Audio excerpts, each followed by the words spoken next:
اعوذ باللہ من الشیطان الرجیم بسم اللہ الرحمن الرحیم وبہ نستعین وهو خیر ناصر ومعین الحمد للہ رب العالمین وصلی اللہ علی سیدنا سید الانبیاء والمرسلین حبیب الہ العالمین ابی الزہراء محمد واہل بیتہ الطیبین الطاہرین المعصومین.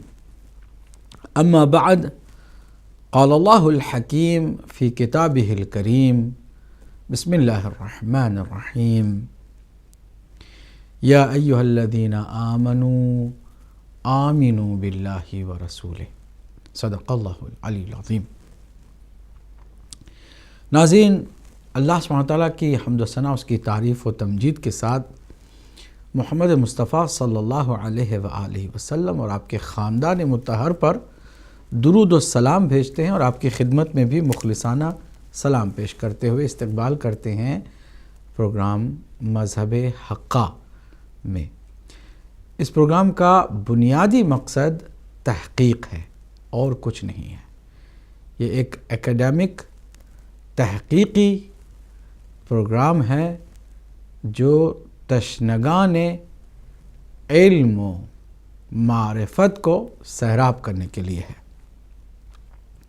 اللہ سبحانہ وتعالیٰ نے قرآن مجید میں ارشاد فرمایا کہ اے ایمان والو ایمان لے آؤ. کیا مطلب اے ایمان والو ایمان لے آؤ؟ جو لا چکے ہیں پھر کیسے ایمان لائیں گے؟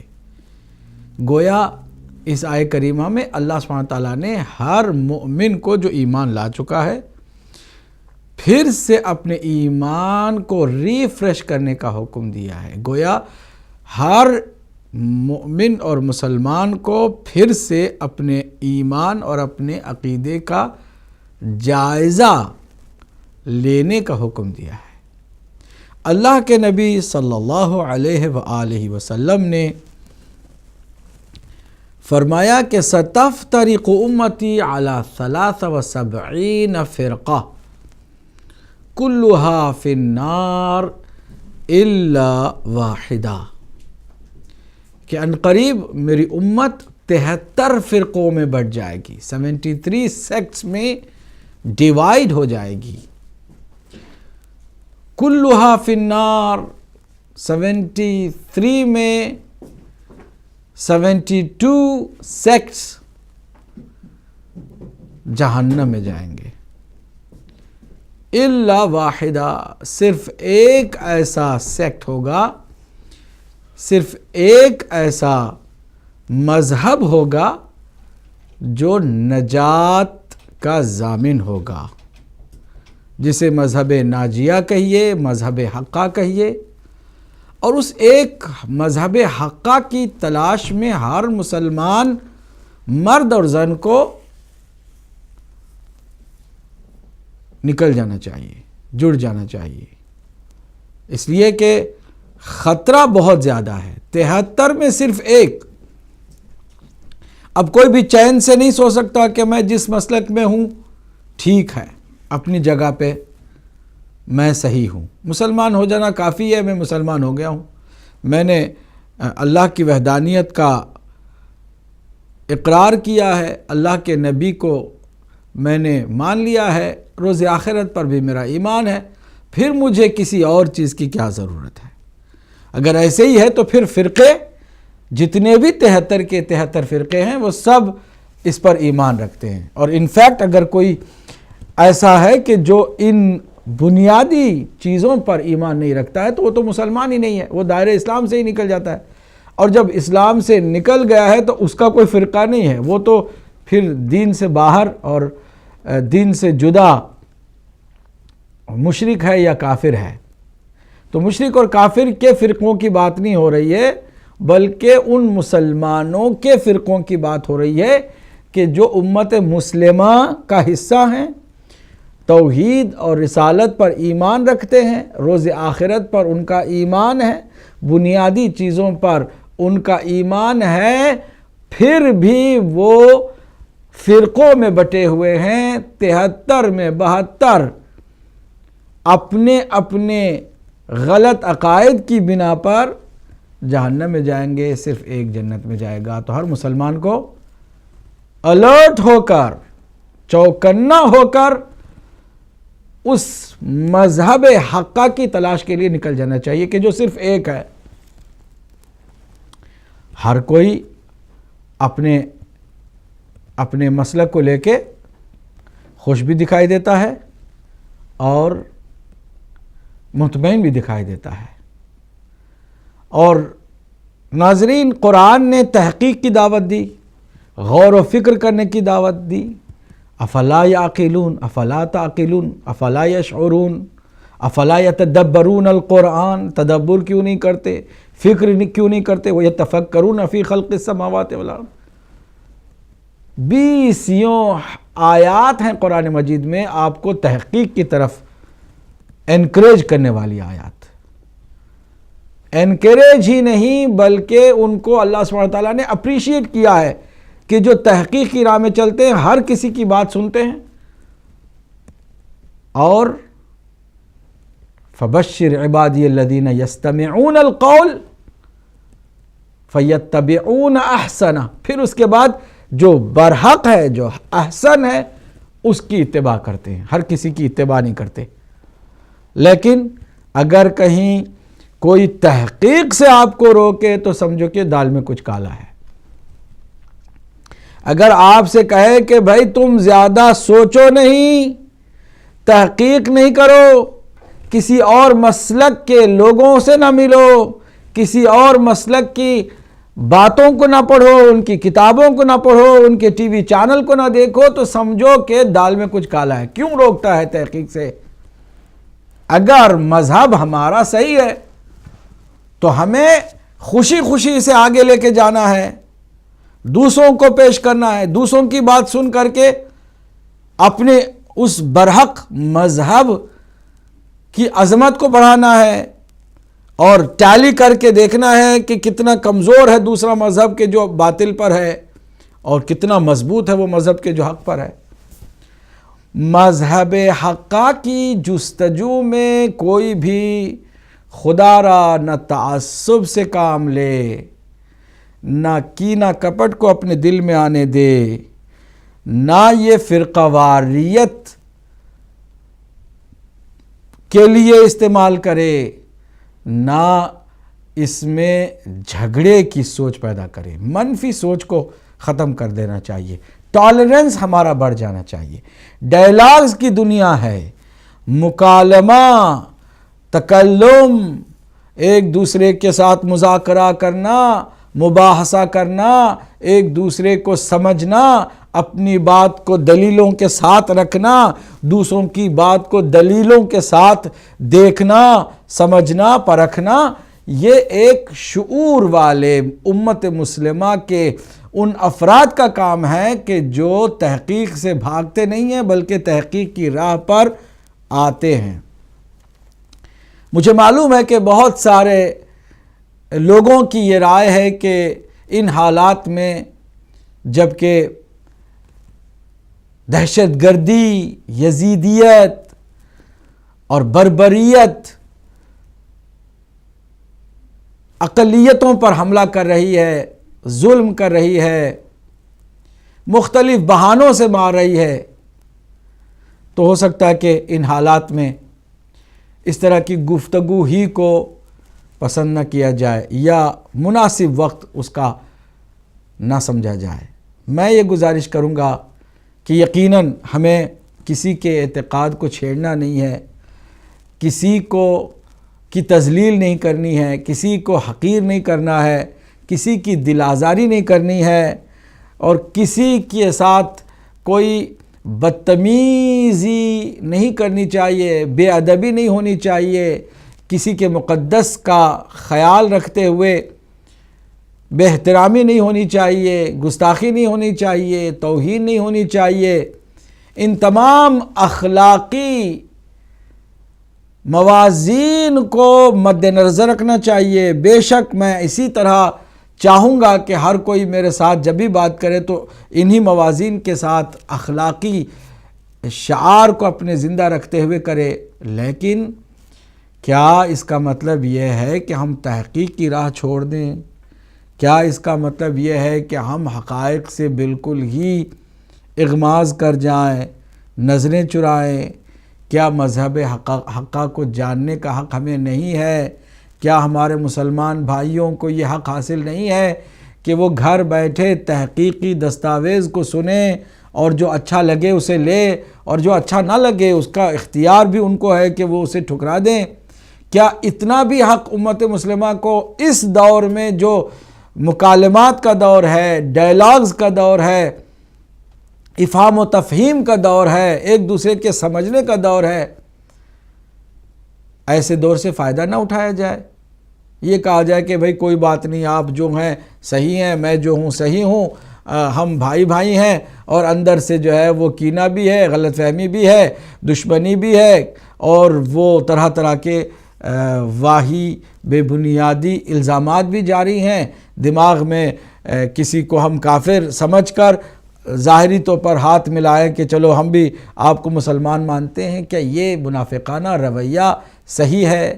یا پھر اس کے مقابل میں آپ محبت بھی کریں، افہام و تفہیم کے ساتھ ایک دوسرے کے حقوق کا خیال رکھیں، ایک دوسرے کو بھائی سمجھیں، اور جیسے دو بھائی بیٹھ کر کے اپنے اختلافات کو حل کرتے ہیں اس طرح بیٹھیں اور سوچیں، کیونکہ ایک ہی مذہب ہے کہ جو ہمیں جنت میں لے جائے گا، نجات کا ضامن ہے، اور ہماری دنیا اور آخرت میں ہمیں کامیاب کرنے والا ہے۔ باقی مسائل ہمیں مبتلا ہونے کے لیے، دربدر کی ٹھوکریں کھانے کے لیے اور ناکام ہونے کے لیے، برباد ہونے کے لیے ہیں۔ تو ہمیں تحقیق کی اس راہ میں حوصلہ رکھنا ہے۔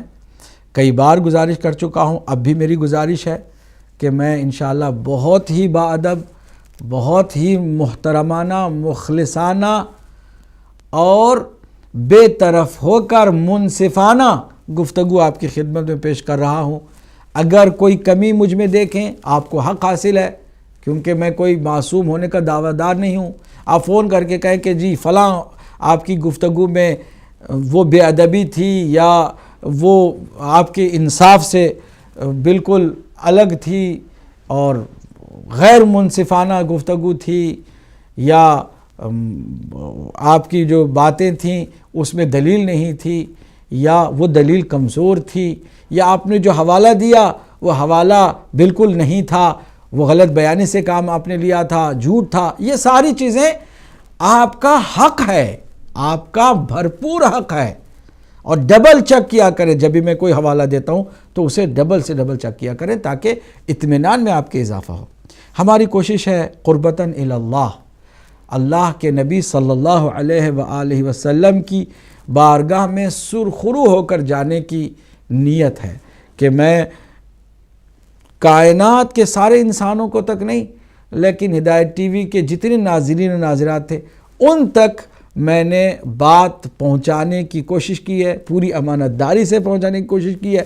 اس میں کوئی میں نے لگی لپٹی نہیں رکھی، ہیرا پھیری نہیں کی، فریب سے، دھوکے سے اور چرب زبانی سے میں نے کام لے لیا، بلکہ حقائق کو کما حقہ ادا کرنے اور پہنچانے کی کوشش کی۔ اللہ سبحانہ وتعالیٰ مجھے توفیق دے، آپ کو بھی توفیق دے کہ آپ تعصب کی اینک بھی اگر ہے تو اتار کر کے مخلصانہ، محبت بھرا انداز لے کر بیٹھیے، سنیے۔ ہم آپ کے بھائی ہیں، آپ ہمارے بھائی ہیں، ہماری بہنیں ہیں جو ہمیں دیکھ رہی ہیں۔ ہماری یہ تحقیقی گفتگو کا ہم نے آغاز کیا تھا، ہم نے کہا تھا کہ ہر مذہب کے پاس کچھ نہ کچھ دلیل ہے، جو بہت سارے مسالک کا مجموعہ ایک ٹائٹل کے ساتھ ہمیں نظر آتا ہے، وہ اہل سنت والجماعت ہے۔ اہل سنت والجماعت کے بینر کے نیچے، اس ٹائٹل کے نیچے دیوبندی بھی ہیں، بریلوی بھی ہیں، اہل حدیث بھی ہیں، سلفی بھی ہیں، وہابی بھی ہیں، اور بہت سارے صوفی ہیں، اور بہت سارے دیگر مسالک اس کے اندر موجود ہیں۔ ہم ان سب کی جو ایک مشترکہ دلیل ہے وہ بھی پیش کرتے ہیں، پھر ان کی الگ الگ جو دلیلیں وہ بھی پیش کرتے ہیں۔ کوشش کرتے ہیں کہ اس میں پوری امانت داری سے ہم آپ کی خدمت میں گفتگو کرتے چلے جائیں۔ پھر اس کے بعد بہرحال ہم بھی ایک مسلک اور مذہب کی کسی حد تک جو ہے وہ نمائندگی کرتے ہیں تو پھر ہم مذہب حق کا سمجھ کے اس کے جو دلائل ہیں وہ بھی آپ کی خدمت میں پیش کریں گے۔ تو جو اس سے پہلے مشترکہ دلیل جو پیش کی جاتی تھی کہ اکثریت وہ امت مسلمہ کی اکثریت وہی برحق ہے، کیونکہ اکثریت کبھی غلط نہیں ہو سکتی، اس کے لیے کچھ حدیثیں بیان کی جاتی ہیں۔ لا تجتمع امتی علی ضلالہ، میری امت گمراہی پر کبھی اکٹھا نہیں ہو سکتی۔ اور پھر اس کے بعد علیکم بالسواد الاعظم، کہ تم جو مین اسٹریم ہے ان کی طرف توجہ کرو، یا اتبعوا سواد الاعظم، جو مین اسٹریم ہے اس کی اتباع کرو، کیونکہ وہی برحق ہیں، اور جماعت جو ہے کثرت جہاں ہو وہیں حق ہوگا۔ یہ باتیں دلیل کے طور پر پیش کی جاتی ہیں۔ ہم نے اس کی جو دوسرا پہلو ہے، دوسرا رخ ہے، بغیر کسی اپنی طرف سے تبصرہ کیے دوسرے رخ کو بھی ہم نے آپ کے سامنے رکھا۔ ایک رخ تو یہ ہے کہ اس کو دلیل بنائی جاتی ہے، معیار بنایا جاتا ہے حق کا۔ اس کا دوسرا رخ یہ کہ قرآن نے اکثریت کی دھجیاں اڑائی ہیں، قرآن نے اکثریت کو گمراہ، باطل، ناشکرہ، جاہل قرار دیا ہے، اور ان دلیلوں کو ہم نے پیش کر دیا ہے۔ بہت ساری آیات ہیں، 20 آیات ہیں، ہم نے چند آیتوں کو پیش کیا۔ اس میں مشرکین کی اکثریت کی بات تھی، تو بہرحال میں نے اس لیے کہ اس حدیث کے اندر کہ جہاں 73 فرقوں کی بات ہوئی، اللہ کے نبی نے یہودیوں سے شروع کیا ہے، فرمایا کہ یہودی جو ہے وہ 71 فرقوں میں بٹ گئے تھے، 70 جہنم میں، 1 جنت میں گیا۔ پھر اس کے بعد عیسائی جو ہے وہ 72 میں بٹ گئے تھے، 1 جنت میں گیا، 71 جہنم میں گیا، اور امت مسلمہ 73 فرقوں میں بٹ گئے۔ تو اس سے یہ معلوم ہوتا ہے کہ اگر وہ جو 1 جنت میں جانے والا ہے وہ اکثریت والا ہے، تو پھر یہ عیسائیوں کی اکثریت کو بھی جنت میں جانا چاہیے، اور یہودیوں کی اکثریت کو بھی جنت میں جانا چاہیے، جبکہ قرآن مجید نے ان کی اکثریت کو بھی غلط اور گمراہ قرار دیا ہے، اور کم ان میں سے جو اقلیت میں تھے، قلیل لوگ تھے، ان کو اللہ سبحانہ تعالیٰ نے کہا کہ وہ صحیح تھے اور وہ جنت میں گئے۔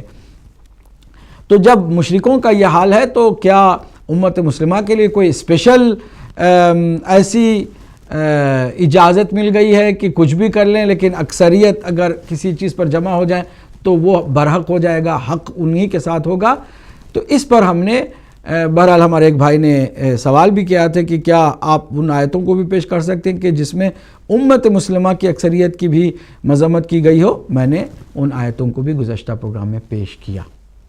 بات یہاں تک پہنچی کہ دونوں دلیلوں کو سامنے رکھتے ہوئے نتیجہ عقل مند آپ گھر بیٹھے اخذ کر سکتے ہیں۔ میں یہاں دونوں کی دلیلوں کو پیش کرنے کے بعد یہ نتیجہ اخذ کر سکتا ہوں کہ بذات خود بڑی جماعت، اکثریت برحق نہیں ہو سکتی ہے، بلکہ اس کے لیے ایک شرط ہے کہ اگر حق پر جمع ہو جائے تو پھر کیا بات ہے، اس کی شان نرالی ہے، اور جنت میں جانے کے لیے وہ جماعت سب سے عظیم جماعت ہوگی کہ جو اکثریت میں رہ کر بھی حق کے ساتھ ہے۔ حق کے ساتھ ہونا فضیلت کی بات ہے، لیکن خالی اکثریت کسی چیز پر جمع ہو جانا اس چیز کے حق ہونے کو ثابت نہیں کرتی ہے۔ چنانچہ اکثریت نے، امت مسلمہ کی اکثریت نے بھی ہمیشہ حق پر اجماع نہیں کیا ہے۔ آپ دیکھیے کہ معاویہ ابن ابو سفیان اور اس کے مقابل میں معیار حق، جان حق، ذات حق مولا کائنات علی ابن ابی طالب علیہ السلام۔ بھلا کون مسلمان ہے کہ جو علی کو برحق نہیں مانتا ہے؟ اگر علی برحق ہیں تو اکثریت علی کے مقابل میں ہے۔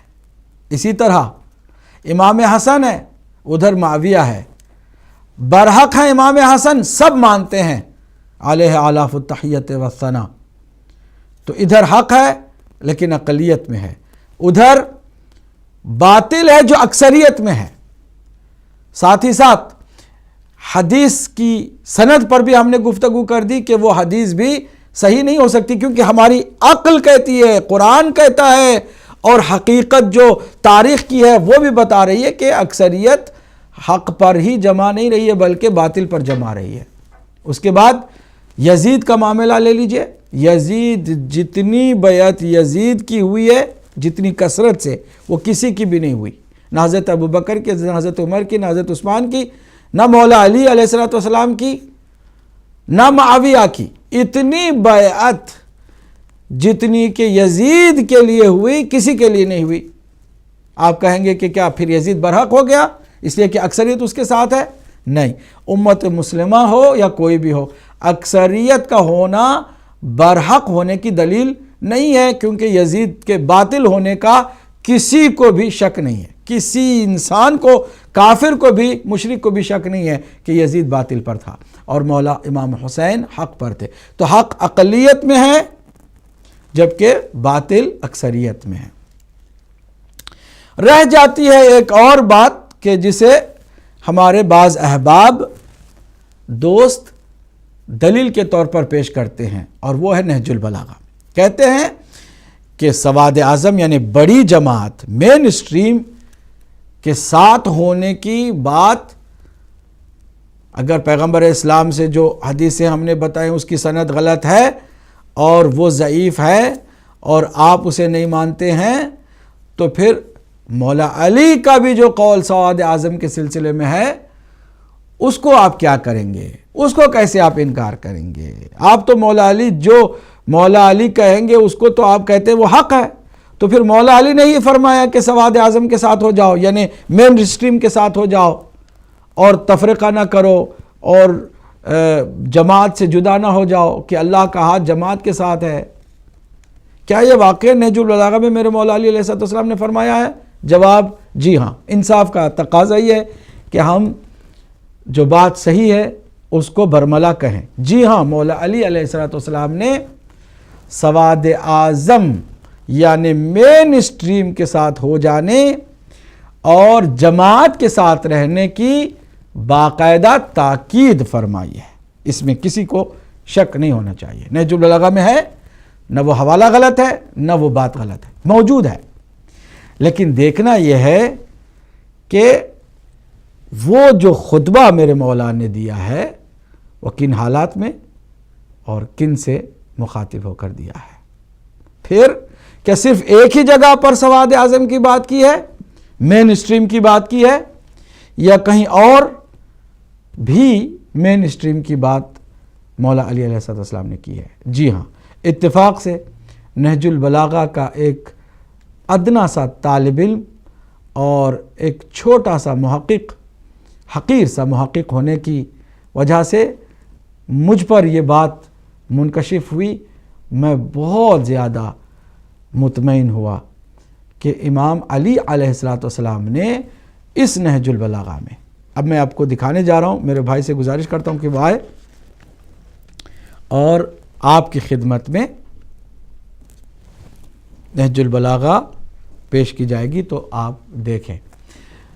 لیکن آپ نہج البلاغہ کو دیکھنے سے پہلے اتفاق سے پورے نہج البلاغہ میں 2 جگہ پر مولا علی علیہ السلام نے سواد اعظم کی بات کی ہے، مین اسٹریم کی بات کی ہے، جماعت کی بات کی ہے. اور لطف کی بات یہ ہے کہ خود مین اسٹریم کو برحق میرے مولا نے قرار نہیں دیا ہے، بلکہ 2 جگہ پر ایک مثبت اور ایک منفی انداز میں سواد اعظم کو پیش کیا ہے. یعنی مین اسٹریم حق کے ساتھ ہے تو ظاہر سی بات ہے مین اسٹریم کو چھوڑنا نہیں چاہیے، سواد اعظم کے ساتھ رہنا چاہیے، اس جماعت کے ساتھ ہونا چاہیے کہ جو حق کے ساتھ ہے. برحق جماعت کے ساتھ ہونا ہر انسان کا فرض ہے، یہ تاکید میرے مولا نے کی ہے، لیکن اس شرط کے ساتھ کہ حق کے ساتھ ہے. ایک جگہ پر مین اسٹریم سواد اعظم ہی کا ذکر کیا ہے لیکن منفی انداز میں، اور نہ تنہا ذکر کیا ہے بلکہ کہا ہے اپنے ساتھیوں سے کہ تم اپنے ہاتھ مضبوط کر لو، جگر کو تم مضبوط کر لو اور اس سواد اعظم پر چڑھائی کرو، اس سواد اعظم پر حملہ کرو، یعنی جو مین اسٹریم ہے، مین گروہ ہے، اس پر حملہ کرو۔ وہ کون تھا؟ معاویہ کی وہ جو فوج تھی وہ تھی۔ تو دونوں باتیں میرے مولا نے نہج البلاغہ میں کی ہیں، لہٰذا ایک بات کو لے کر دوسری بات کو نظر انداز کر دینا یہ بھی ایک ظلم ہے۔ جس طرح ہم قرآن مجید کی صرف ایک آیت کو پکڑ کے باقی آیتوں کو جو اس کے مقابل میں آئی ہیں یا اس کے مفہوم کو واضح کرنے کے لیے آئی ہیں چھوڑ دینے سے قرآن مجید پر ظلم ہے، اسی طرح قرآن کا ہم پلہ مولا کائنات علی ابن ابی طالب علیہ السلام کے کلام پر بھی ظلم ہے کہ ایک بات لیں اور دوسری بات کو چھوڑ دیں۔ دونوں باتیں آپ کی خدمت میں پیش کر رہے ہیں۔ دونوں باتیں کیا ہیں؟ سواد اعظم کا ذکر دو جگہ پر کیا ہے، ایک مثبت انداز میں کیا ہے جس کو لے کر کے ہمارے اوپر چڑھائی کی جاتی ہے کہ دیکھو بھائی مولا علی نے بھی نہج البلاغہ میں فرمایا کہ سواد اعظم کے ساتھ ہو جاؤ۔ وہ کس جگہ پہ فرمایا ہے؟ اور وہ جگہ کہ جہاں منفی انداز میں میرے مولا نے سواد اعظم ہی کا ذکر کیا ہے اور لفظ سواد اعظم کا استعمال کر کے فرمایا کہ چڑھائی کرو، سواد اعظم پر حملہ کرو، وہ کن حالات میں فرمایا؟ دونوں کو آپ اچھی طرح سے سمجھیں گے۔ اب میں اپنی طرف سے کچھ نہیں کہوں گا، مولا علی علیہ السلام کے کلام مبارک کو آپ کے حوالے کرنے کی کوشش کروں گا۔ یہ نہج البلاغہ ہے، دیکھیے نہج البلاغہ ہے، اس کا ترجمہ کیا ہے علامہ مفتی جعفر حسین صاحب قبلہ نے، اور ہم آپ کی خدمت میں سب سے پہلے وہ سواد اعظم کا ذکر کہ جو ہمارے بھائی دلیل کے طور پر پیش کرتے ہیں اس کو ہم پیش کریں گے اور جس کا مفہوم مثبت ہے۔ یہ ہے نہج البلاغہ خطبہ نمبر 125، دیکھیے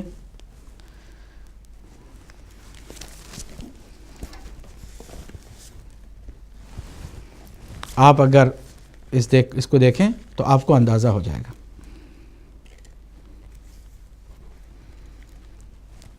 خطبہ نمبر 125 بنیادی طور پر کس سے بات ہو رہی ہے؟ خوارج کے متعلق فرمایا، وَمِن كَلَامٍ لَهُ علیہ السلام لِلْخَوَارِجِ أَيْضًا۔ اب یہ خوارج سے بات ہو رہی ہے۔ اب میری طرف دیکھیں، یہی ایک نقطہ ہے جو سمجھنے کی بات ہے۔ اب مین اسٹریم کون ہے؟ مولا علی اور مولا علی کے ساتھ ہیں، اور مولا علی کے مقابل میں جو خوارج ہیں وہ کیا اکثریت میں ہیں؟ نہیں ہیں۔ اب یہاں برحق جماعت جو ہے وہ مین اسٹریم میں ہے، سواد اعظم اس وقت حق کے ساتھ ہے، مولا علی کے ساتھ ہے، اکثریت مولا علی کے ساتھ ہے، اس کے مقابل میں خوارج ہیں جو اقلیت میں آئے ہیں جو کہ باطل پر ہیں۔ تو اب سواد اعظم کو مثبت انداز میں میرے مولا نے پیش کیا کیونکہ حق کے ساتھ ہے، خود اکثریت حق نہیں ہے بلکہ حق کے ساتھ اکثریت ہے، اس لیے اب قابل تعریف ہو گئی، یہی اکثریت سواد اعظم قابل تعریف ہو گئی۔ یہ خوارج کے متعلق فرمایا ہے۔ سنیے اس کو، اور سننے کے بعد آپ اندازہ خود لگائیے گا۔ بہت لمبا خطبہ ہے، اس کو میں جہاں سے ضروری سمجھتا ہوں وہاں سے میں نے ہائی لائٹ کیا ہے، اور میں عربی کی عبارت بھی پڑھوں گا تاکہ اس کی جو نورانیت ہے اس سے بھی ہم استفادہ کریں۔ فرمایا مولا علی علیہ السلام نے وَسَيَهْلِكُ فِيَّا صِنْفَانِ، میری ذات کو لے کر دو قسم کے لوگ تباہ و برباد ہوں گے، محب مفرط یذهب به الحب الى غیر الحق، ایک وہ چاہنے والا کہ جو افراد کرتا ہوا محبت میں بہہ گیا، حق سے نکل گیا، غیر حق کی طرف چلا گیا۔ جیسے غلو کرنے والے لوگ تھے، نعوذ باللہ من ذالک، مولا علی کو کہتے تھے کہ آپ نے ہی سورج پلٹایا، آپ ہی مردہ کو زندہ کرتے ہیں، آپ ہی رزق دیتے ہیں، لہٰذا آپ ہی خدا ہے، نعوذ باللہ من ذالک۔ محبت میں بہہ گئے، گمراہ ہو گئے، جیسے حضرت عیسیٰ علیہ السلام کی محبت میں عیسائی گمراہ ہو گئے کہ ان کو سیدھے سیدھے اللہ کا بیٹا بنا دیا، ان کو ڈائریکٹ اللہ بنا دیا، نعوذ باللہ من ذالک۔ ایسے جو نصیری اور غلو کرنے والے غالی ہیں ان پر ہم لعنت کرتے ہیں، اور ہم کہتے ہیں کہ جو حق سے نکل جاتے ہیں وہ لعنت ہی کے مستحق ہوتے ہیں۔ پھر دوسرے لوگ جو گمراہ ہوئے ان کی بھی بات کی ہے میرے مولا نے، وہ مبغض مفرط یذهب به البغض الى غیر الحق، اور ایک بغض رکھنے والا، مجھ سے بغض رکھنے والا، وہ بھی بغض کرتا ہوا افراد کی منزل پہ چلا گیا، اور بغض کی وجہ سے وہ حق سے نکل گیا، غیر حق کی طرف چلا گیا۔ اب اس کے بعد درمیان میں جو لوگ ہیں ان کی بات ہو رہی ہے، وَخَيْرُ النَّاسِ فِيَّا حَالَ النَّمْتُ الْأَوْسَطِ، بہترین لوگ میرے بارے میں وہ ہیں کہ جو حد وسط پر رہیں، یا نہ افراد کریں نہ تفرید کریں، نہ غلو کریں نہ بغض میں آ کر تقصیر کریں، نہ مقصر بنے نہ غالی بنے۔ میرے مولا نے فرمایا کہ جو درمیان میں ہیں وہی لوگ بہترین ہیں۔ اب ذرا دیکھیے، یہ جو درمیان میں لوگ ہیں ان کے سواد اعظم کی بات کی ہے، فرمایا فَأَلْزَمُوهُ وَأَلْزَمُوا السَّوَادَ الْأَعْظَمَ، تو پھر اسی درمیانے راستے کو تم پکڑ کے رکھو، وَأَلْزَمُوا السَّوَادَ الْأَعْظَمَ، کہ جو مین اسٹریم ہے اسی کی تم یہاں پر تابعداری کرو۔ کہ مین اسٹریم یہاں پر کون ہے؟ خوارج کے مقابل میں مولا علی کے ساتھ جو اکثریت تھی، جو درمیانی راہ پر تھی، نہ مولا علی کو نعوذ باللہ خدا مانتی تھی، نہ مولا علی علیہ السلام کے بارے میں خوارج کی طرح بغض رکھتی تھی، بلکہ مولا علی کو اپنا امام مانتی تھی جیسے ہم مانتے ہیں۔ نہ مولا علی کو ہم نعوذ باللہ خدا مانتے ہیں، نہ خدا کا بیٹا، نہ بغض رکھنے والوں کی طرح ہم بات کرتے ہیں کہ ان کو ان کی جو عظمت ہے، ان کے جو مرتبہ ہے، ان سے ہم گھٹا کے بیان کریں، بلکہ ہم کہتے ہیں امام برحق ہے زمین و زمان میں، اللہ کے نبی کے بعد اللہ کے جانشین مولا علی ہیں۔ تو یہ جو سواد اعظم ہیں ان کی بات ہو رہی ہے۔ فَإِنَّ يَدَ اللَّهِ عَلَى الْجَمَاعَةِ، اس لیے کہ اللہ کا ہاتھ جماعت پر ہے۔ یہ جماعت کون جماعت ہے؟ جو درمیانی راہ پر چلنے والی ہے۔ مولا علی کس تناظر میں یہ گفتگو فرما رہے ہیں یہ بھی جاننا ضروری ہے۔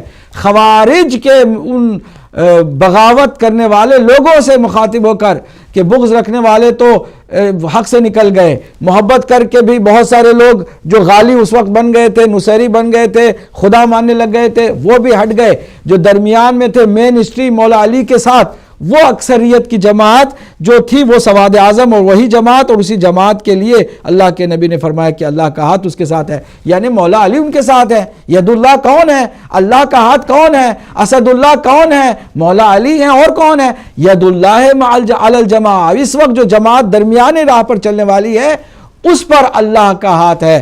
اس کے بعد فرماتے ہیں وَإِيَّاكُمْ وَالْفُرْقَةَ، اور فرقت سے تم بچو، یعنی تفرقہ ڈالنے سے بچو۔ یہ کس سے کہہ رہے ہیں؟ جو خوارج نکل گئے تھے اور مولا علی کے ساتھ جو مین اسٹریم تھی اس سے ہٹ گئے تھے۔ فَإِنَّ الشَّاذَ مِنَ النَّاسِ لِلشَّيْطَانِ، اس لیے کہ جو اس برحق جماعت سے ہٹ جاتا ہے وہ شیطان کا ہو جاتا ہے۔ کما ان الشاذ من الغنم للذئب، جس طرح سے بھیڑ کی اس پوری گروپ سے، بھیڑ کے پورے اس گروپ سے کوئی ایک بھیڑ جو ہے وہ باہر نکل جائے، کوئی بکری باہر نکل جاتی ہے تو وہ بھیڑیے کے حوالے ہو جاتی ہے، اسی طرح انسان جو برحق جماعت کے ساتھ ہے اس کا چھوڑ کے نکل جاتا ہے تو وہ بھی شیطان کے حوالے ہو جاتا ہے۔ الا من دعا الی ھذا الشعار فاقتلوہ، آگاہ ہو جاؤ کہ جو اس تفرقے کی بات کرنے والا اور تفرقے کی بلانے والا دیکھو تو اسے قتل کر دو۔ اب یہ خوارج کے بارے میں مولا علی نے فرما دیا کہ جو تفرقہ ڈالتے ہیں انہیں قتل کر دو کہ وہ شیطانی ہیں۔ یہ آپ نے ایک طرفہ مثبت مولا علی کا مفہوم سواد اعظم سنا کہ کس تناظر میں میرے مولا نے سواد اعظم کی تعریف کی۔ کیا سواد اعظم خالی سواد اعظم برحق ہونے کی دلیل ہے؟ نہیں، میرے مولا نے پھر سواد اعظم کا لفظ استعمال کر کے اس پر حملہ کرنے کے لیے کہا، جبکہ مولا علی اکثریت میں نہیں تھے، مولا علی کے مقابل میں جو معاویہ ابن ابو سفیان تھا وہ اکثریت میں تھا۔ تو میرے مولا نے کہا کہ اس مین اسٹریم پر، اس بڑی جماعت پر، اس سواد اعظم پر تم حملہ کرو کہ شیطان ان کے خیموں میں بیٹھا ہوا ہے۔ یہاں پر اکثریت ہو گئی باطل کے ساتھ، اور یہاں جو خوارج کے مقابل میں مولا علی کی جو تھی جماعت وہ اکثریت میں تھی حق کے ساتھ۔ تو فرق دونوں کا واضح ہو گیا۔ اب میں اس جگہ کی طرف لے کے جاتا ہوں جو نہج البلاغہ میں دوسری مرتبہ میرے مولا نے سواد اعظم کا ذکر کیا ہے، اور وہ کس طرح سے کیا ہے اس کو بھی آپ دیکھ لیجئے۔ آئیے اسی نہج البلاغہ کے خطبہ نمبر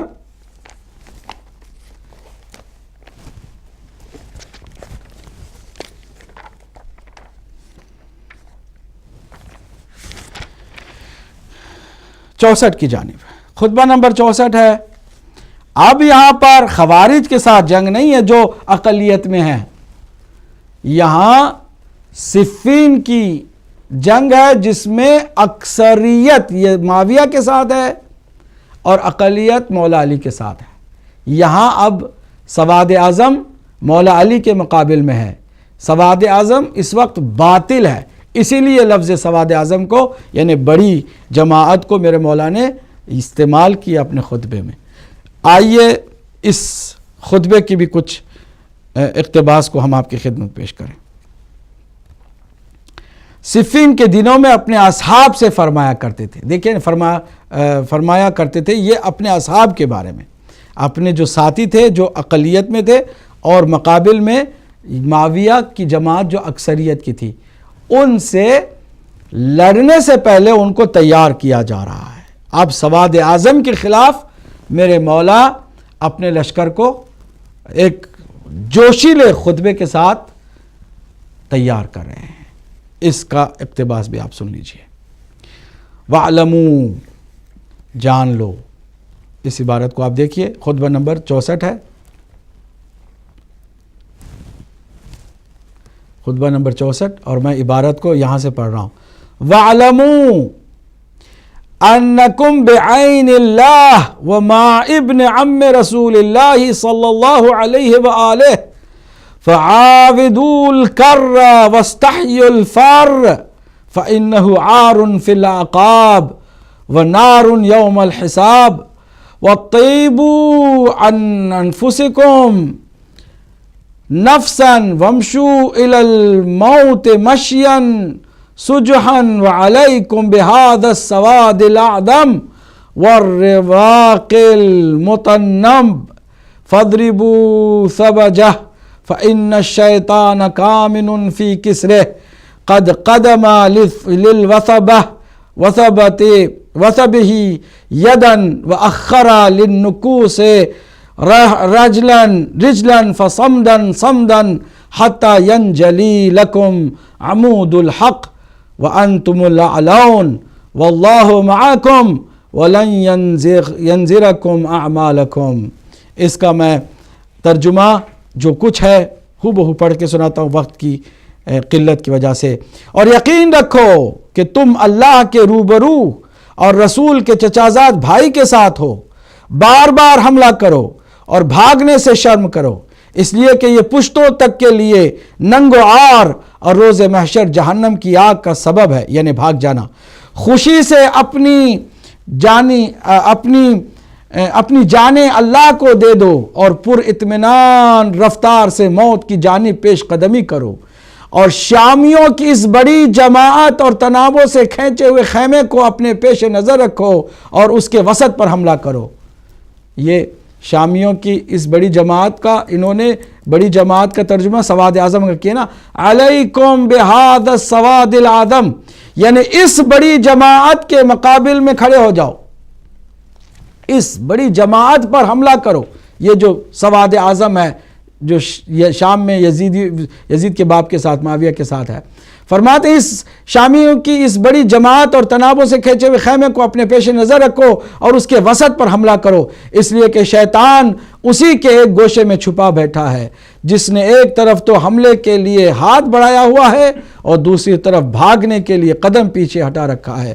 تم مضبوطی سے اپنے ارادے پر جمے رہو یہاں تک کہ حق صبح کے اجالے کی طرح ظاہر ہو جائے، نتیجے میں تم ہی غالب ہو اور خدا تمہارے ساتھ ہے، وہ تمہارے اعمال کو ضائع اور برباد نہیں ہونے دیتا۔ یہاں پر میرے مولا نے کیا فرمایا ہے؟ سواد اعظم کے ساتھ شیطان ہے اور تمہارے ساتھ کے جو اقلیت میں ہے خدا تمہارے ساتھ ہے، ابن عم رسول اللہ تمہارے ساتھ ہے، تم اللہ کی نگاہوں کے سامنے ہو، تمہارا اجر ملے گا، تمہیں اجر تمہیں اس کا ملے گا اور کوئی تمہارا عمل ضائع نہیں ہوگا۔ یہاں پر سواد اعظم کیا ہوا؟ باطل پر ہوا، بڑی جماعت باطل پر ہے، اس لیے میرے مولا نے سواد اعظم کا لفظ استعمال کر کے فرمایا کہ باطل پر ہیں تو شیطان ان کے خیموں میں ہے، حملہ کرو اور اللہ تمہارے ساتھ ہے۔ کہنے کا مطلب کیا ہے؟ کہنے کا مطلب یہ کہ بذات خود بڑی جماعت ہونا حق پر ہونے کی دلیل نہیں ہے۔ بڑی جماعت ممکن ہے کہ باطل پر ہو، جو کہ اکثر ہوتا آیا ہے، اور ممکن ہے کہ کبھی حق کے ساتھ ہو، کہ کچھ جگہوں پر ہوا بھی ہے، جیسے خوارج کے مقابل میں مولا علی کی جو جماعت تھی، جس کی بات میرے مولا نے کی کہ اللہ کا ہاتھ جماعت کے ساتھ ہے، وہ بڑی جماعت تھی جو خوارج کے مقابل میں تھی، لیکن جو صفین میں معاویہ کے مقابل میں تھی وہ جماعت قلیل تھی، اس کے باوجود حق پر تھی۔ تو کہیں یہ دلیل نہیں بنتی کہ امت مسلمہ کی اکثریت جو ہے وہی صحیح ہو، اس کی کوئی دلیل کہیں سے بھی آپ کو نہ ملتی ہے، نہ مل سکے گی، نہ اس کی کوئی مثال آپ قرآن مجید سے یا حدیث سے دے سکیں گے۔ تو معلوم ہوا کہ وہ جو بات کی گئی تھی کہ حدیث میں آیا ہے کہ جماعت، بڑی جماعت یا اللہ کے نبی کی امت کبھی باطل پر جمع نہیں ہو سکتی، وہ بالکل جھوٹی، ضعیف، بے بنیاد اور جعلی حدیثیں تھیں کہ جو حکومت والوں نے بہرحال اپنے مفاد کے لیے بنائی تھیں۔ آئیے ایک اور دلیل جو پیش کرتے ہیں ان کی طرف آئیں، لیکن چونکہ میں چاہتا ہوں کہ ایک ہی وقت میں ساری دلیلیں پیش نہ کی جائیں، صرف آج اس کا خلاصہ آپ کی خدمت میں پیش کرتا ہوں۔ اسی ایک حدیث افتراق کو کہ جس میں اللہ کے نبی نے فرمایا کہ 73 فرقے ہوں گے، ایک فرقہ جنت میں جائے گا، 72 جہنم میں جائیں گے، تو آگے اس کی تفسیر کچھ حدیثوں میں، ایک حدیث سنن ترمذی میں اور ایک سنن ابن ماجہ میں آئی ہے کہ اللہ کے نبی سے پوچھا گیا، قیلا کہ ما ہی یا رسول اللہ، وہ ایک جو جماعت، وہ ایک جو فرقہ ہے جنت میں جانے والا، وہ کون ہے؟ تو قال، فرمایا کہ ما انا علیہ و اصحابی، جس مذہب پر میں اور میرے اصحاب ہیں وہی نجات پانے والا ہے۔ اس کو بہرحال دلیل کے طور پر پیش کیا جاتا ہے کہ جو صحابہ کا مذہب ہے وہی برحق ہے، کیونکہ اللہ کے نبی نے فرمایا ما انا علیہ و اصحابی، جس پر میں ہوں اور میرے صحابہ ہیں۔ تو اس دلیل کا بھی ہم اگلے پروگرام میں جائزہ لیں گے، اور جائزہ لے کر من و عن ان کی دلیل کو بھی سامنے رکھیں گے، اور پھر اس کے مقابل میں جو دوسرا رخ ہے وہ بھی آپ کے سامنے رکھیں گے۔ پھر اس کے بعد نتیجہ آپ بھی نکالیں گے آسانی کے ساتھ، میں بھی آپ کی اجازت سے نتیجہ نکالوں گا، پھر اس کے بعد اور دلائل کی طرف جائیں گے انشاءاللہ المستعان۔ اللہ نے ہمیں توفیق دی تو آہستہ آہستہ ہم مراحل کو طے کرتے ہوئے اس مذہب حقہ کی طرف جائیں گے کہ جس سے ہمیں دنیا اور آخرت میں نجات ملنے والی ہے۔ میں گزارش کروں گا کہ کالرز کے لیے موقع فراہم کر دیا جائے اور لائنز کھول دی جائیں، اور ٹیلی فون لائن جو کھلی ہوئی ہے، ہم پہلے کالر کو آج کے اس پروگرام میں شامل کرنے جا رہے ہیں۔ جی السلام علیکم ورحمۃ اللہ۔ چلیے لائن ڈراپ ہو گئی ہے، آپ فون کر سکتے ہیں، اور آپ اس وقت سے فائدہ اٹھاتے ہوئے جو بھی سوال ہے، خاص کر ہمارے جو دوسرے بھائی ہیں دوسرے مکاتب فکری کے، وہ اگر اس میری گفتگو میں اپنا خیال ظاہر کرنا چاہتے ہیں یا سوال کرنا چاہتے ہیں، بسم اللہ تشریف لائیے، ہم آپ کی خدمت میں حاضر ہیں۔ مؤدبانہ ہم گزارش کرتے ہیں کہ آپ آئیں اور مختصر لیکن سوال جتنا بھی آپ کرنا چاہیں کریں۔ جی پہلے کال کو شامل کرتے ہیں۔ السلام علیکم ورحمۃ اللہ۔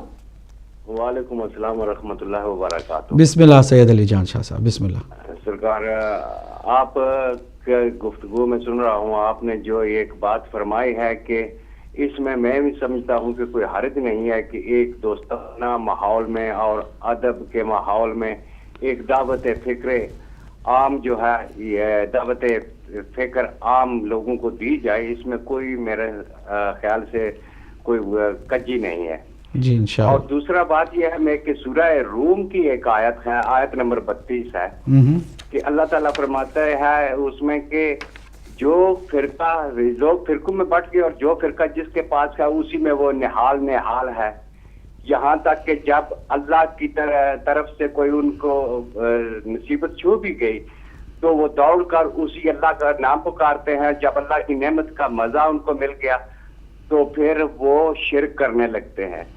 یہ یہاں فرقوں کی مذمت کیسے کی گئی ہے؟ ایک سوال میرا آپ سے یہ ہے. سورہ روم کی آیت نمبر 32 ہے.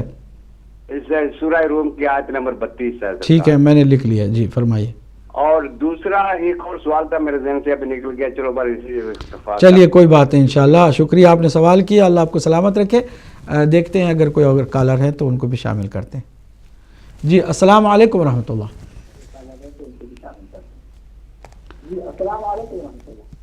جناب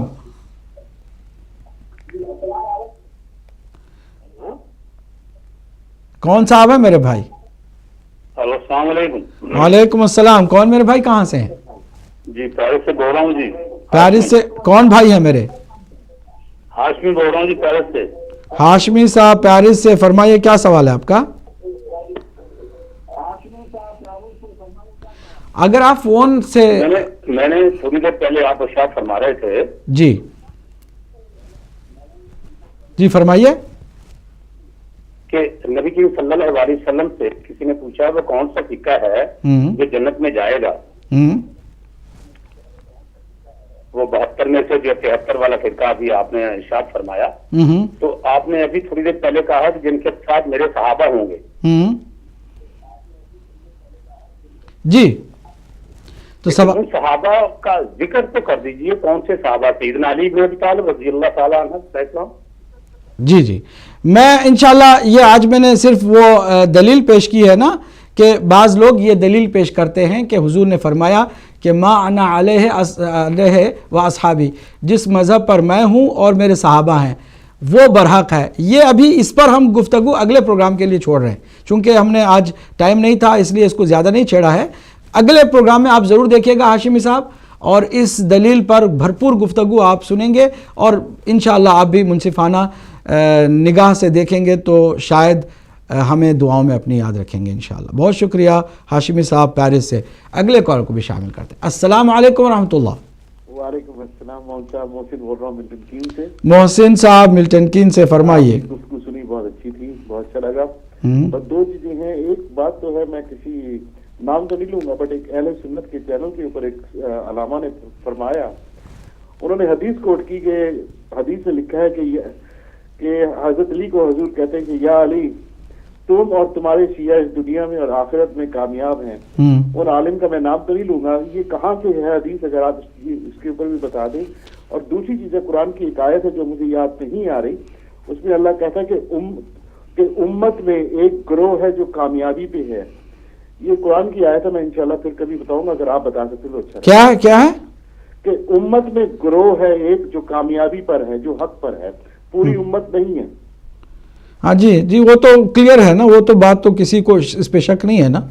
جی ٹھیک ہے، پھر بات ہوگی. ٹھیک ہے جزاک اللہ. وہ تو کوئی کسی بھی مسلمان کو اس بات پہ شک نہیں ہے کہ حضور نے فرمایا 73 فرقے ہوں گے، اس میں صرف ایک جنت میں جائے گا، باقی وہ جنت میں نہیں جائیں گے. اگلے کال کو شامل کریں گے. السلام علیکم ورحمۃ اللہ. السلام علیکم ورحمۃ اللہ. السلام علیکم. جی کون میرے بھائی، کہاں سے ہیں؟ جی میں حسین بول رہا ہوں. میرا نام حسین ہے. کیا؟ Mr Hussain from London. Hussain, brother Hussain from London. جی بسم اللہ. I have a question for Janab Abdi Sahab, please. Yes, please. You are on air now. I'm live on air. Yes, you are on air. I am listening to you. Assalamu alaikum. Walaikum assalam. My question, if I may speak in English. Yeah, you can speak English. Yeah, indeed. I was reading Surah Al-Tawbah, Surah Tawbah, yeah. and I came across verse number 100. Verse number 100, yeah. Yeah. If you want, I can recite the verse for you. But No, what was the question first, please? Because the question is, yeah. the verse starts with As-Sabiqun. It basically, if I can say the gist of it, it was that the people who migrated and who embraced Islam at the beginning, that Allah subhanahu wa ta'ala gives them basharat. Yeah. That Allah subhanahu wa ta'ala is pleased with them. Yeah. I'm giving a very, very concise Okay. interpretation, very small, Uh-huh. to give you an idea. Now, the question is that the first Muhajirun and the first people in Ansar who helped our beloved Prophet, peace be upon him, in the first Sahaba, surely Hazrat Abu Bakr Siddiq is in that category, Okay. as well as Imam Ali al-Islam, as well as my Khadijatul Kubra. And if he is not in that category, on what basis would you exclude him? Okay, I got your question. Inshallah, I will reply in Urdu in order to make sure I am replying properly and appropriate answer you can get from my side. Although my English is quite poor, but I will try my best to explain this very important, significant question in Urdu, inshallah.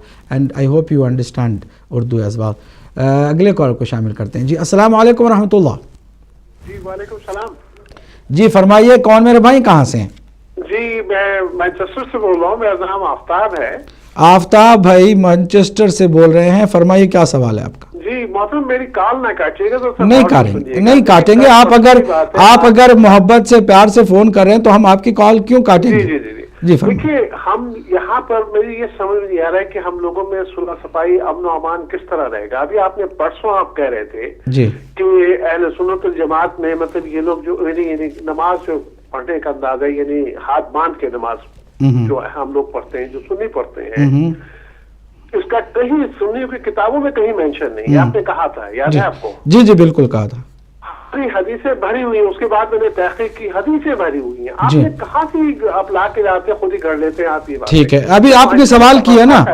جی بسم اللہ. اور کوئی سوال؟ کوئی بات کریے. لاتعداد مطلب آپ بخاری شریف میں دیکھ لیجیے, سیاستہ میں دیکھ لیجیے, ایک نہیں کتنی حدیثیں رسول اللہ. ٹھیک ہے. دیکھیے حضرت ایک بات اور سنیے, ہم لوگ اس بجائے ہم لوگ نہیں سوال کیجئے. سوال اور کوئی سوال ہے اس کے علاوہ؟ یہ سمجھ گیا میں, پہنچ گیا آپ کا سوال مجھ تک. غریب لائیں لوگوں کو ایسی ایسی گھڑی باتیں مت گھڑیں کہ جو کہ بالکل جھوٹ کا تلندہ ہے. ٹھیک ہے میرے بھائی, بہت شکریہ آپ کا. ہم نے آپ کو سوال کرنے کے لیے بھرپور اجازت دی, آپ نے بہرحال اپنی بات پہنچا دی. انشاءاللہ اس پر ہم گفتگو کریں. باقی جو آپ نے اپنے خیالات اظہار کیے منفی, اس کی تو بہرحال گنجائش نہیں تھی. ہم اس طرح نہیں کرتے ہیں جس طرح آپ کر رہے ہیں ماشاءاللہ. ہم اگلے کال کو شامل کرتے ہیں. جی السلام علیکم ورحمۃ اللہ. چلیے مزید ایک دو کال ہم لے سکتے ہیں انشاءاللہ. اور میں ہمارے محترم سید علی جان شاہ صاحب کے سوال کو میں فی الحال چھوڑ کر کے میں سیدھے ہمارے دو بھائی آئے تھے ان کی طرف ضرور جاؤں گا. میں نے ایک بات کہی تھی, آفتاب صاحب مانچسٹر سے, انہوں نے بہرحال یہ کہا کہ آپ نے یہ کہا تھا کہ ہاتھ باندھ کے نماز پڑھنے کی کوئی بھی حدیث نہیں ہے. آپ نے فرمایا تھا جبکہ حدیثیں بھری پڑی ہیں. میں نے اگر توجہ سے سنے ہوں تو میں نے جو گزارش کی تھی دوبارہ دہرائے دیتا ہوں میرے بھائی, ٹھنڈے دماغ سے. آپ اگر پیار سے نا تعصب کا چشمہ اتار کے ہماری گفتگو کو سنیں گے تو اس میں کوئی لڑنے جھگڑنے یا نفرت کرنے یا ناراض ہونے کی بات نہیں ہے. ہم نے جو بات کہی ہے اس کو میں دہرائے دیتا ہوں, آپ دوبارہ سنیے گا. یقیناً آپ بھی میری بات کا صحیح معنوں میں تھوڑا سا خیال رکھیں گے کہ جو میں نے کہا تھا وہ وہی تھا جو آج کہنے جا رہا ہوں. چلیے آخری کال کو شامل کرتے ہیں, پھر میں آفتاب صاحب کی خدمت میں حاضر ہوں. جی السلام علیکم ورحمۃ اللہ. ہیلو جی السلام علیکم ورحمۃ اللہ. وعلیکم السلام. یس, کون میرے بھائی, کہاں سے ہیں؟ Hello, brother. Is you want to speak in English? Yeah, I can speak English. Yeah, go ahead. Okay. Basically, my mother and father would like. my mother and father would like to go to do ziyarat. Okay. And I wanted to know from you, how do we go about it, and where do we look for packages, or how does it work? This is not the program for packages, and this is not the program something related to the ziyarat. Unfortunately, you can call daytime to the office. You can get the information from the administration office. Sorry about that. This is an academic program doing some research to understand the right path. Thank you so much for your call anyways. ہمارے بھائی آفتاب نے بہرحال یاد دلایا کہ میں نے ایک بات کہی تھی. جی ہاں، میں نے بات کہی تھی، اور وہ بات کیا تھی دہراتا ہوں. کوئی بھی ایک ایسی حدیث ہاتھ باندھ کے نماز پڑھنے کی سیاہ ستہ میں نہیں ہے، پورے سیاہ ستہ میں نہیں ہے، کہ جو واضح یہ بتائے کہ ہاتھ کس طرح، کیسے اور کہاں باندھا جائے. میں نے یہ بات کہی ہے، دہرائے دیتا ہوں پھر ایک بار. ایک بھی ایسی واضح حدیث سیاہ ستہ میں نہیں ہے کہ جس حدیث کے اندر پیغمبر اکرم صلی اللہ علیہ وآلہ وسلم نے فرمایا ہو کہ ہاتھ نماز میں کہاں، کیسے، کس طرح باندھا جائے. ایک بھی حدیث واضح نہیں ہے. ہاں، وضع الید علی ید، بہت ساری روایات ہیں کہ ہاتھ پر ہاتھ باندھنا، لیکن کیسے، ہاتھ پہ ہاتھ کیسے رکھا جائے، کہاں رکھا جائے، کس حالت میں رکھا جائے، کب تک رکھا جائے. اگر واضح بات موجود ہوتی تو کوئی سینے پہ ہاتھ، کوئی پیٹ پہ ہاتھ، کوئی اس کے نیچے ہاتھ نہ رکھتا. اور آپ کو معلوم ہے، مجھے زیادہ اس سلسلے میں تبصرہ کرنے کی ضرورت نہیں ہے. آپ خود جانتے ہیں کہ ہاتھ باندھنے کا انداز ایک جیسا نہیں ہے، چونکہ ایک بھی حدیث ایسی نہیں ہے کہ جو واضح بتائے کہ ہاتھ کس طرح، کیسے، کہاں باندھا جاتا ہے. میرے بھائی، بجائے اس کے کہ آپ کسی کو سرے سے ہی کہہ دیں کہ جھوٹ بول رہے ہیں یا غلط بیانی سے کام لے رہے ہیں، توجہ سے سن لیں، پھر دیکھیں کہ میں نے جو بات کہی تھی وہ حقیقت ہے یا نہیں ہے. معذرت کے ساتھ اگر یہ بات بھی میری آپ کو بری لگی ہے تو میں آپ سے معذرت چاہوں گا، کیونکہ میں آپ کو اپنا بھائی سمجھتا ہوں، اور ہمیں بات ڈائلاگز کی دنیا میں رہتے ہوئے کرنی ہے. کوئی حرج نہیں ہے اس میں. کیا ہے، ہم ایک دوسرے کے قریب آئیں گے تو ہم ایک دوسرے کو پہچانیں گے. چنانچہ الحمدللہ آپ ہدایت ٹی وی کو دیکھ رہے ہیں اس وقت، مجھے آپ دیکھ رہے ہیں، میری بات کو سن رہے ہیں، تو آپ نے سوال بھی کیا، میں اپریشیٹ بھی کرتا ہوں، شکریہ بھی بجا لاتا ہوں کہ کم از کم آپ کے ذہن میں جو بات تھی وہ آپ نے کر ڈالی، اور وہ غلط فہمی مجھے موقع ملا کہ میں دور کر دوں. میں نے واضح کیا کہ ایسی کوئی حدیث نہیں کہ جس کے اندر واضح کوئی پیغام اللہ کے نبی نے دیا ہو کہ ہاتھ کیسے، کس طرح، کہاں باندھا جائے. یہ کہیں بھی صاف واضح نہیں ہے. ہاں، ہاتھ پر ہاتھ رکھنے کی بات ہے، ہاتھ باندھنے کی بات ہے، اسی لیے اختلاف ہے. کوئی سینے پہ ایسے رکھتے ہیں، کوئی اور نیچے، اور کوئی نیچے ناف کے اوپر، کوئی ناف کے نیچے. کہیں ایک جگہ پہ ایسا نہیں ہے کہ کہاں پر، کیسے، کس طریقے سے، کس ڈھنگ سے ہاتھ باندھا جائے نماز میں. یہ میں نے عرض کیا تھا. اس کے علاوہ پوری نماز کی تعلیم صحابہ کرام نے پیغمبر اسلام صلی اللہ علیہ وسلم سے لی ہے، اور سیاہ ستہ میں تعلیم جو پورے نماز کو ڈیفائن کیا گیا ہے اس میں کہیں بھی ہاتھ باندھنے کا ذکر نہیں ہے. جہاں پر پوری نماز کی تعلیم نبی مکرم سے صحابہ کرام نے نقل فرمایا ہے اس میں ہاتھ باندھنے کا ذکر کہیں نہیں ہے. یہ بھی میں ایک بات کر رہا ہوں، اس پر بھی جا کے آپ دیکھ لیں. اب بات یہ بھی نہیں ہے کہ ہم اس میں الجھ کر رہ جائیں. نہیں، آپ ہمارے بھائی، ہم آپ کے بھائی ہیں. آپ ہاتھ باندھ کے پڑھیں، ہم ہاتھ کھول کے پڑھتے ہیں. ایک دوسرے کے بارے میں البتہ تحقیق کرنا اپنی جگہ پر ہے، لیکن بھائی چارہ اپنی جگہ پر ہے. نہ ہم آپ کو کافر کہہ سکتے ہیں، نہ آپ ہمیں کافر کہہ سکتے ہیں. ہم آپ کو مسلمان کہتے ہیں، آپ بھی ہمیں مسلمان سمجھیں. نماز تو بہر اللہ کی ہو رہی ہے نا، جس طرح سے بھی ہو رہی ہے. جو کامن کاز ہیں، جو کامن پلیٹ فارمز ہیں، اس پر بھی ہم زور دیتے ہیں، ہم ہی سب سے زیادہ زور دیتے ہیں. لیکن ساتھ ساتھ تحقیق کی دنیا کو بھی آپ نظر انداز نہیں کر سکتے. یہ دنیا ہے، تحقیق کرنا ہے، اور ہر کسی کو صحیح راستے کی طرف بڑھنا ہے. بہرحال آپ میرے بھائی ہیں، دوبارہ بھی آ سکتے ہیں، اور مزید کوئی سوال ہو تو کر سکتے ہیں.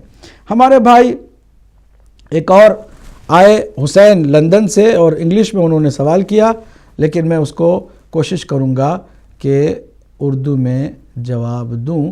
سورہ توبہ کی بات کی انہوں نے، سورہ توبہ کی آیت نمبر 100 کی بات کی ہے، میں اب اس کو نکال رہا ہوں اور اس کے بعد انشاءاللہ آپ کی خدمت میں اس آیت کریمہ کو پڑھوں گا، کوئی حرج نہیں ہے، اور جو وہ چاہتے ہیں وہ بھی میں سمجھ گیا ہوں، ہم ان کی خدمت میں حاضر ہیں۔ ہمارا مقصد ہے محبت بھرا انصاف کے ساتھ تحقیق کی جائزہ لینا، اور اس میں ہم آپ کے ساتھ ہیں، آپ بھی ہمارے ساتھ ہوں، کوئی پرابلم نہیں ہے۔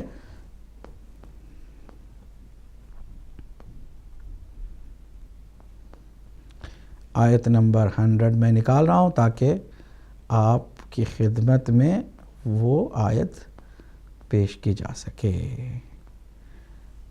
جی ہاں، بسم اللہ الرحمن الرحیم۔ البتہ سورہ توبہ کے اندر بسم اللہ نہیں ہے۔ اعوذ باللہ من غضب الجبار والسابقون الاولون من المہاجرین والانصار والذین اتبعوہم باحسان رضی اللہ عنہم ورضوا عنہ وأعد لهم جنات تجری تحتها الانہار خالدین فیہا ابدا ذلک الفوز العظیم۔ یہ آیت ہے، اس آیت کریمہ کا ترجمہ۔ اور جو لوگ قدیم میں پہلے ہجرت کرنے والوں اور مدد دینے والوں میں سے، اور وہ لوگ جو نیکی میں ان کی پیروی کرنے والے ہیں، اللہ ان سے راضی ہوئے اور وہ اس سے راضی ہوئے، اور ان کے لیے ایسے باغ تیار کیے ہیں جن کے نیچے نہریں بہتی ہیں، ان میں ہمیشہ رہیں گے۔ یہ بڑی کامیابی ہے۔ یہ آیت کریمہ ہے کہ جو سبقت لے جانے والے ہیں، والسابقون الاولون من المہاجرین، مہاجرین میں سے جو سابقون الاولون ہیں، سارے مہاجرین نہیں، کیونکہ یہ من تبعیضیہ ہے۔ والسابقون الاولون، جو سبقت لے جانے والے اور جو پہل کرنے والے ہیں مہاجرین میں سے اور انصار میں سے۔ اب یہ ہجرت کی خالی بات نہیں ہو رہی ہے، جو انصار ہیں مدینے کے اندر جنہوں نے سپورٹ کی ہے، the supporters, the helpers of the prophet, holy prophet صلی اللہ علیہ وآلہ وسلم، ان میں سے بھی جو سبقت لے جانے والے ہیں، پہل کرنے والے ہیں، نیکی میں جو پہل کرتا ہے، کیا اس کے لیے یہ جزا نہیں ہونی چاہیے؟ والذین اتبعونہم واتبعوہم باحسان، اور پھر وہ جو ان کی اتباع کرتے ہیں، بعد میں جو تابعین ہیں، خالی اتباع ہر کام میں نہیں، بے احسان، کنڈیشن کے ساتھ ہے۔ ہم لوگ ان سب چیزوں کو چھوڑ دیتے ہیں، توجہ نہیں دیتے کنڈیشنز کو، we don't care about the conditions, we ignore simply we say تابعین، دیٹس اٹ، اینڈ وی سے مہاجرین، وی سے انصار اینڈ تابعین، وی سے صحابہ اینڈ تابعین، that's it. We don't mention the conditions which has been mentioned in Holy Quran. Same ayah. وَالسَّابِقُونَ الْأَوَّلُونَ، وہ جو سب سے پہلے، جو the first نیکی میں جو پہل کرنے والے لوگ ہیں، ان کی بات کر رہے ہیں۔ یہ پہل کرنے والے کچھ مہاجرین میں سے ہیں، کچھ انصار میں سے ہیں، ٹھیک ہے، اور جو اس کے بعد ان کی اتباع کرنے والے احسان میں، نیکی میں، صرف نیکی میں جو ان کی اتباع کرتے ہیں، ان کی کسی خرابی میں اتباع نہیں کرتے، تو پھر وہ کیا ہیں؟ رضی اللہ عنہم، اللہ ان سے راضی ہے، ورضوا عنہ، اور اللہ سے بھی وہ راضی ہیں، اور ان کے لیے جنت اللہ سبحانہ وتعالیٰ نے تیار کی۔ یقیناً جو نیکی میں پہل کرتا ہے اس کے لیے جنت نہیں ہوگی تو پھر کس کے لیے ہوگی؟ یہ تو واضح آیت ہے۔ اسی آیت کے فوراً بعد میرے بھائی،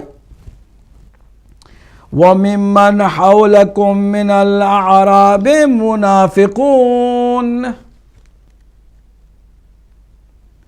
یہ آیت بھی عجیب و غریب، اسی آیت کریمہ کے ساتھ، دس از آیت نمبر 101۔ وَمِمَّنْ حَوْلَكُمْ مِنَ الْأَعْرَابِ، حبیب آپ کے جو اطراف ہیں اعراب میں سے، وہ منافق ہیں۔ وَمِنْ أَهْلِ الْمَدِينَةِ مَرَدُوا عَلَى النِّفَاقِ، اور جو مدینے میں جو لوگ ہیں نا، ان میں بھی بہت سارے نفاق پر ہیں۔ لَا تَعْلَمُهُمْ، you don't know them that they are the hypocrites، نَحْنُ نَعْلَمُهُمْ and we know them۔ سَنُعَذِّبُهُمْ مَرَّتَيْن, we will punish them twice, double. ثُمَّ يُرَدُّونَ إِلَىٰ عَذَابٍ عَظِيمٍ, and we will return them to the more horrible عذاب. تو یہاں پر دونوں باتوں کا ذکر ہوا ہے.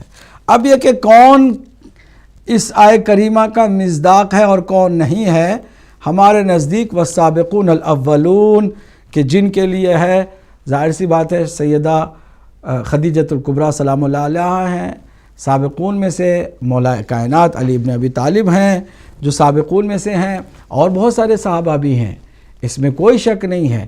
یہ ایک سند ہے. دیگر صحابہ میں اگر اول جو مکے کے اندر مشکل کے وقت مسلمان ہوئے ان میں حضرت ابوبکر بھی ہیں. اس میں ہمارا بھی کسی کو انکار نہیں ہے، نہ ہم انکار کرنا چاہتے ہیں. ہم یہ کہتے ہیں کہ حالات بہتر سے بہتر انسان کے ہوں، نیکی سے نیکی انسان کرے اور نیکی کے ساتھ ہی اس دنیا سے جائے تو وہ پھر اس کا جو ثواب ہے وہ پائے گا. لیکن اگر انسان شروع میں برا ہو، مرنے سے پہلے نیک ہو جائے تو پھر وہ نیکی ہوگا، مرنے کے بعد اس کو اس کا ثواب ملے گا کیونکہ مرنے سے پہلے وہ نیک ہو گیا. لیکن اگر اس کا الٹا ہوا کہ مرنے سے پہلے وہ بہت پہلے اس نے بڑی نیکیاں کی لیکن مرنے سے پہلے کچھ آخری دنوں میں غلطیاں کی، ظلم کیا، گناہ کیا، تو جو آخری عمل ہے وہ کاؤنٹ ہوتا ہے، پہلے والا عمل ضائع ہو جاتا ہے. یہی شروع میں اسلام لے آئیں، خیرات کریں، سب کچھ کریں، اس کے بعد حضور کے نعوذ باللہ من ذالک رحلت کے بعد وہ فرض کریں کہ حضور کے خلاف، حضور کی باتوں کے خلاف، حضور کی ٹیچنگ کے خلاف کام کرے. کوئی بھی کرے، میں کسی کا نام نہیں لیتا، نہ مجھے کسی کے نام لینے کی ضرورت ہے. اگر حضور کی ٹیچنگز کے خلاف کوئی بات میں کام کرے تو آپ مجھے بتائیں کہ کیا اللہ اس کے باوجود بھی کہ حضور کے بعد کوئی جو ہے وہ حضور کی ٹیچنگز کے خلاف کام کرے اس کے باوجود بھی وہ جنت میں جائے گا اور اس کے لیے کوئی پوچھ تاچھ نہیں ہوگی؟ میں سمجھتا ہوں کہ یہ عقل مندی نہیں ہے کہ کوئی ایسا انسان اندھا بن جائے کسی کی محبت میں. ہم صرف کرائٹیریا بتا رہے ہیں، باقی کون کیا ہے اللہ جانے، ہمیں کیا پتہ ہے، ہم کسی کے بارے میں کچھ بھی نہیں کامنٹس کرتے. لیکن یہ ہمیں معلوم ہونا چاہیے کہ ہم blindly فالو کسی کو نہ کریں. We cannot follow anybody blindly. Yes, if someone is good, of course he is good. But before Holy Prophet's death, if someone is good, but after Holy Prophet's death became bad. اللہ کے نبی صلی اللہ علیہ وسلم نے فرمایا صحیح بخاری میں کتاب الفتن میں آپ جا کے دیکھیں، پوری ایک کتاب ہے کتاب الفتن، فتنوں کی کتاب، فتنوں کے بارے میں اس میں ذکر ہے. اس میں اللہ کے نبی نے فرمایا ہے آخری دنوں میں کہ میرے صحابیوں ایسا نہ ہو کہ میرے بعد تم کافروں کی طرح ہو جاؤ، ایسا نہ ہو کہ تم میرے دین سے پھر جاؤ، ایسا نہ ہو کہ میرے بعد میں آنکھ بند کروں تو تم جو ہے دین کو چھوڑ دو اور تم اپنی دنیا کے پیچھے چلے جاؤ، اقتدار کے پیچھے بھاگو. یہ اللہ کے نبی نے ان کو بھی وارن کیا ہے. یو کین ریڈ حدیثز ان کتاب الفتن. Go to Sahih Bukhari, I refer to you, and you read the hadiths in Sahih Bukhari, in Kitab Fitan, you read and you can understand.